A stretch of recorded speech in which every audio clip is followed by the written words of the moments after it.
नमस्कार दोस्तों, YouTube channel Rohini ज्ञान में आप सभी का स्वागत है। दोस्तों, आज सुनते हैं बृहस्पतिवार व्रत कथा। बहुत समय पहले की बात है। भारतवर्ष में एक राजा राज्य करता था। वह अति प्रतापी और दानी था। वह प्रतिदिन मंदिर में भगवान दर्शन करने जाता था। गुरु और ब्रह्मा की सेवा भी करता था। उसके द्वार से कोई भी अर्चक निराश नहीं लौटता था। वह प्रत्येक गुरुवार को व्रत रखता था और पूजन करता था। हर दिन गरीबों की मदद करता था। परंतु ये सब बातें उसकी रानी पसंद नहीं करती थी और ना तो व्रत रखती थी और ना किसी को एक भी पैसा रुपए में दान देती थी। वह राजा को भी ऐसा करने से रोकती थी। यह उस समय की बात है जब राजा शिकार खेलने वन को चले गए थे। महल में सिर्फ रानी और दासी थी। उस समय गुरु बृहस्पति साधु का रूप धारण कर राजा के दरवाजे पे भिक्षा मांगने आई। साधु ने रानी से भिक्षा मांगी तो कहने लगी, हे साधु महाराज, मैं इस दान पुण्य से तंग आ गई हूँ। इस काम के लिए तो मेरे पतिदेव ही बहुत हैं।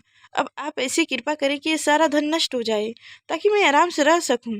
साधु का भेद रे बृहस्पति ने कहा, हे देवी, तुम बड़ी विचित्र हो। संतान और धन से कोई दुखी नहीं होता, इसे सभी चाहते हैं। पापी भी पुत्र और धन की इच्छा करता है। अगर तुम्हारे पास धन बहुत है तो भूखे मानुषों को भोजन करवाओ, ब्राह्मणों को दान दो, प्याऊ लगवाओ, धर्मशाला बनवाओ, कुआं तालाब बावरी बाग बगीचा आदि बनवाओ तथा निर्धनी कुंवारी कन्याओं का विवाह करवाओ, साथ ही यज्ञ करो। इस प्रकार करने से तुम्हारे लोक परलोक में तुम्हारा नाम परलोक में प्रसिद्ध होगा। किंतु वो मूर्ख रानी इन बातों से खुश ही नहीं हुई। वो बोली, हे साधु महाराज, मुझे ऐसी संपत्ति की आवश्यकता नहीं जो मेरे काम ना आए, जिसको मैं अन्य लोगों को दान दूं, जिसको रखने और संभालने में ही सारा समय नष्ट हो जाए। साधु ने रानी को समझाने का बहुत प्रयास किया, परंतु रानी अपनी बात पर अड़िग रही। तब साधु ने कहा, हे देवी, यदि तुम्हारी ऐसी इच्छा है तो तुम जैसे मैं तुम्हें बताता तुम वैसे ही करना। बृहस्पति के दिन गोबर से घर को लीपना, अपने केसों को पीली मिट्टी से धोना, केसों को धोते समय स्नान करना, राजा से कहना कि वो भी हजामत करवाए, भोजन में मांस मदिरा खाना, कपड़ा धोबी के यहाँ धुलने डालना। इस तरह 7 बृहस्पतिवार निरंतर करने से तुम्हारा सब धन नष्ट हो जाएगा। ऐसा कहकर साधु रूपी बृहस्पति अंतर ध्यान हो गए। रानी ने साधु के कहे अनुसार ही भरपेट 7 बृहस्पतिवार वैसे ही करने का विचार किया। साधु के बताए अनुसार करते हुए उसे केवल 3 बृहस्पतिवार ही बीते थे कि उनकी सभी संपत्ति नष्ट हो गई। कहे अनुसार ही भरपेट भोजन के लिए भी दोनों समय परिवार तरसने लगा, संसारिक भोगों से दुखी रहने लगा। इस प्रकार के अवग्रस्त जीवन में तंग आकर एक बार राजा ने रानी से कहने लगा कि हे रानी, तुम यहाँ पर रहो, मैं दूसरे देश जाता हूँ, क्योंकि यहाँ पे सभी मानुष हमें जानते हैं, इसलिए मैं यहाँ कोई कार्य नहीं कर सकता। देश चोरी परदेश भीख के समान होता है।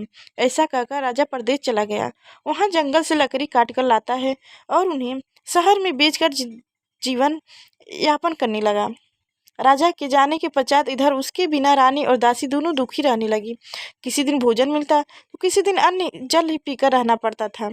एक समय रानी और दासी दोनों को 7 दिन बिना भोजन के व्यतीत करना पड़ा। तो रानी अपनी दासी से बोली, हे दासी, यहाँ समीप के ही नगर में मेरी बहन रहती है, जो बहुत धनवान स्त्री है।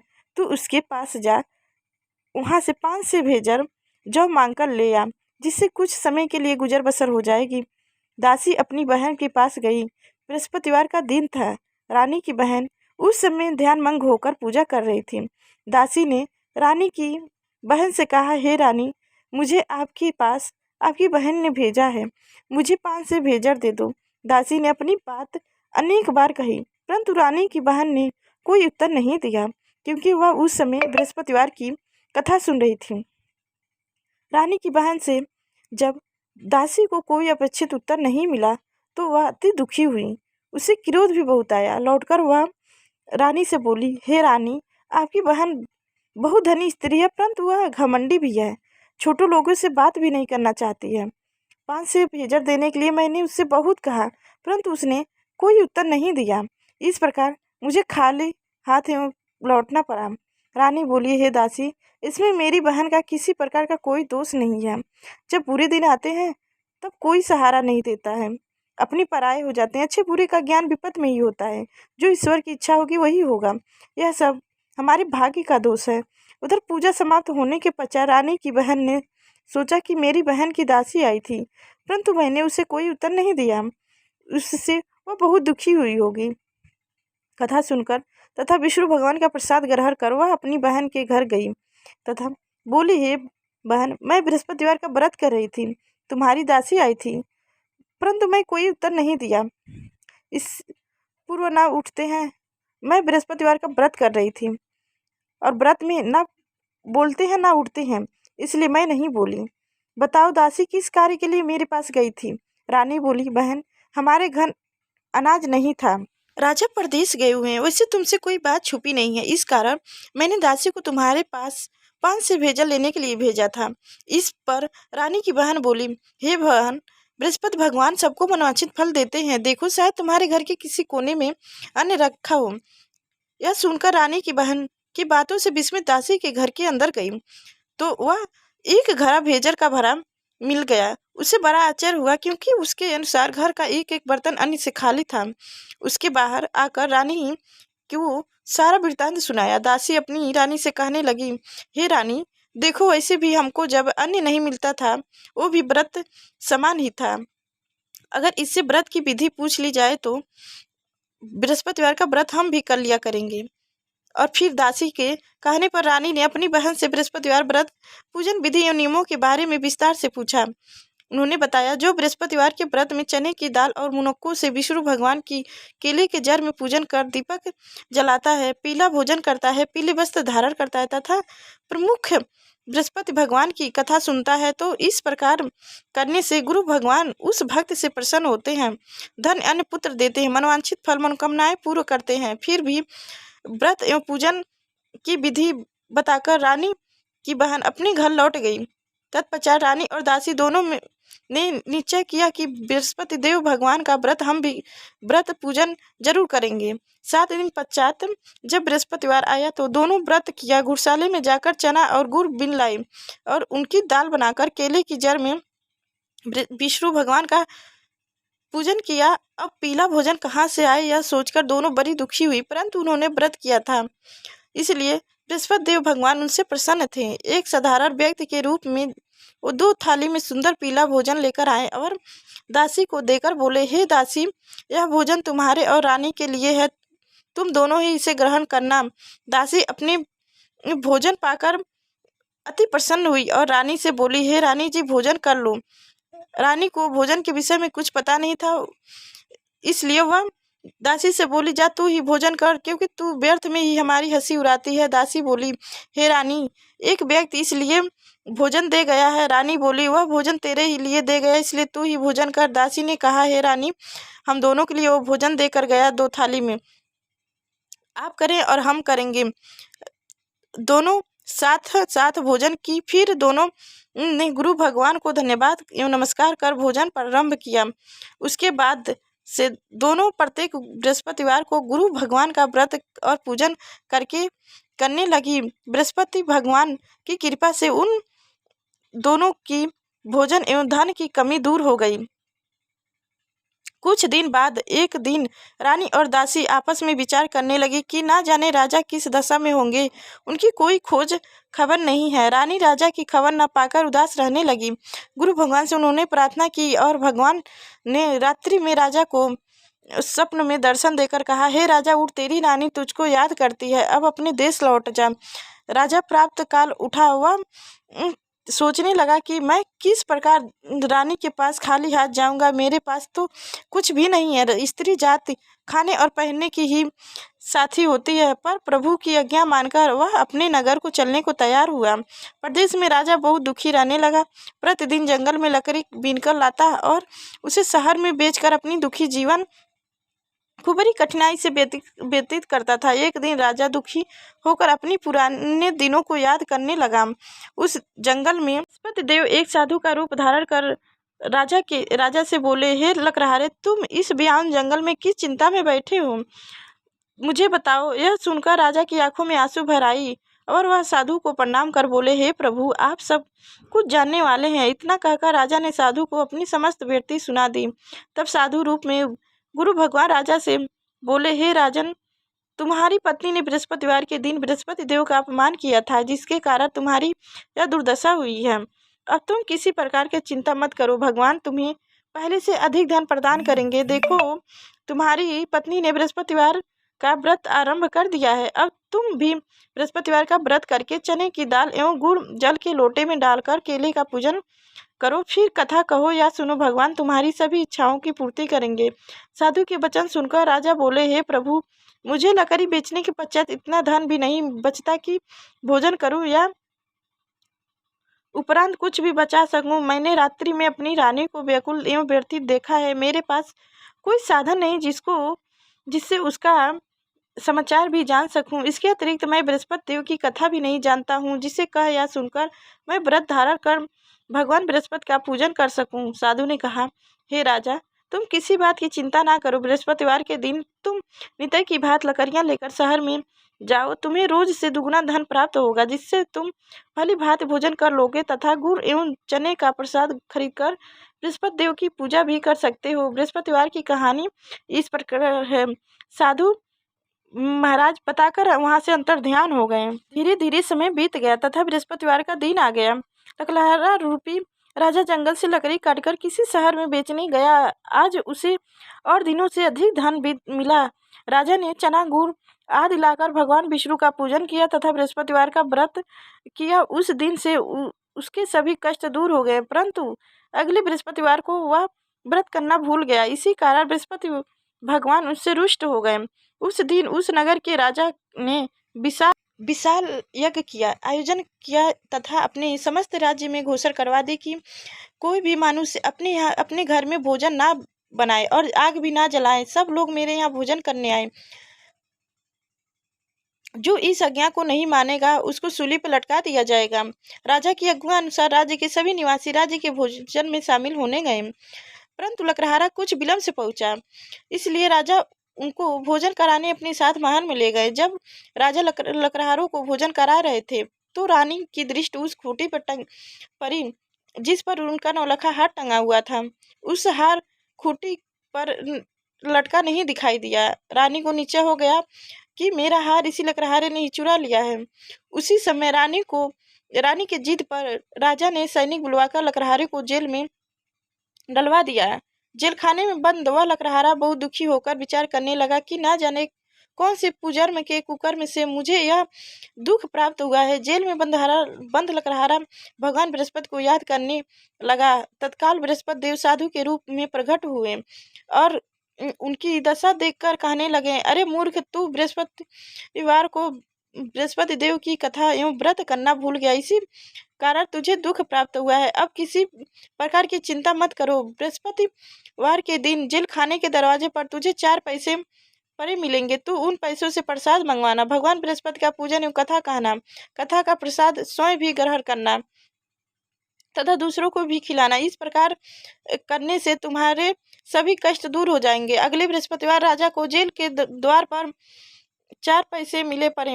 राजा ने पूजन का सामान मंगवाकर कथा कही और प्रसाद बांटा। उसी रात बृहस्पति देव ने उस नगर के राजा को स्वप्न में दर्शन देकर कहा, हे राजा, तूने जिस आदमी को जेल खाने में बंद कर रखा है वह निर्दोष है। वह राजा उसे छोड़ दे। रानी का नौलखा हार उसी खूंटी पर टंगा हुआ है। अगर तू ऐसा नहीं करेगा तो मैं तेरे को कष्ट कर दूंगा। राजा सुबह उठा और खूंटी पर हार टंगा देखकर लकड़हारे को बुलवाकर उसे क्षमा याचना की तथा राजा के योग्य सुंदर वस्त्र आभूषण भेंट कर उसे विदा किया। बृहस्पतिवार की आज्ञा अनुसार राजा अपने नगर को चल दिया। जब वह नगर के निकट पहुंचे तो उसे बहुत आश्चर्य हुआ। वहां पहले से अधिक तालाब, बाग और कुआं तथा बहुत सी धर्मशाला, मंदिर बनी हुई थी। राजा ने जब नगरवासियों से पूछा कि यह बाग, तालाब, धर्मशाला या कुआं किसके द्वारा बनाए गए हैं, तब नगर के सब लोग कहने लगे कि रानी और दासी द्वारा बनाए गए हैं। राजा को बहुत आश्चर्य हुआ, परंतु क्रोध भी बहुत आया। रानी ने यह खबर सुनी कि राजा आ रहे हैं तो उसने दासी से कहा, हे दासी, देख, राजा हमें दीन अवस्था में छोड़ गए थे।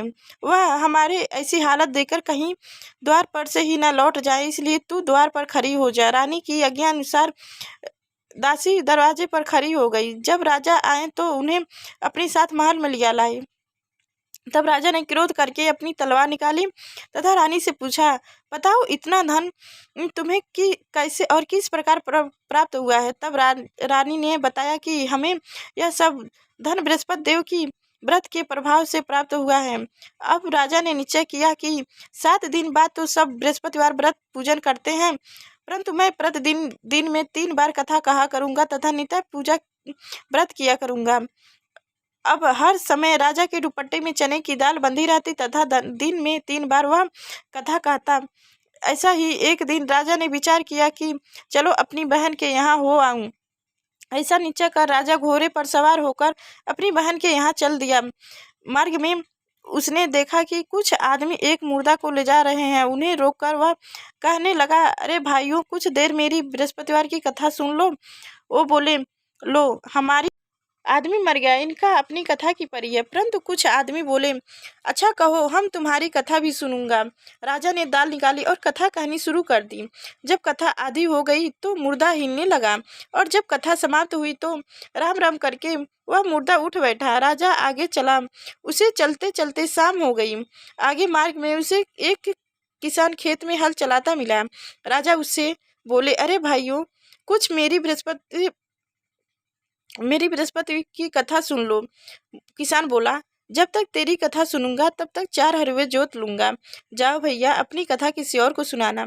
राजा आगे चलने लगा।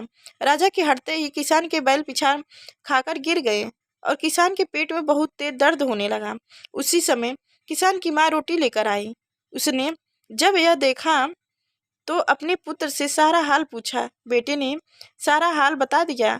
उसकी माँ दौड़े दौड़े घोड़े पर सवार राजा के पास गई और उससे बोली, मैं तेरी कथा सुनूंगा, तू अपनी कथा मेरे खेत पर ही चल के कहना।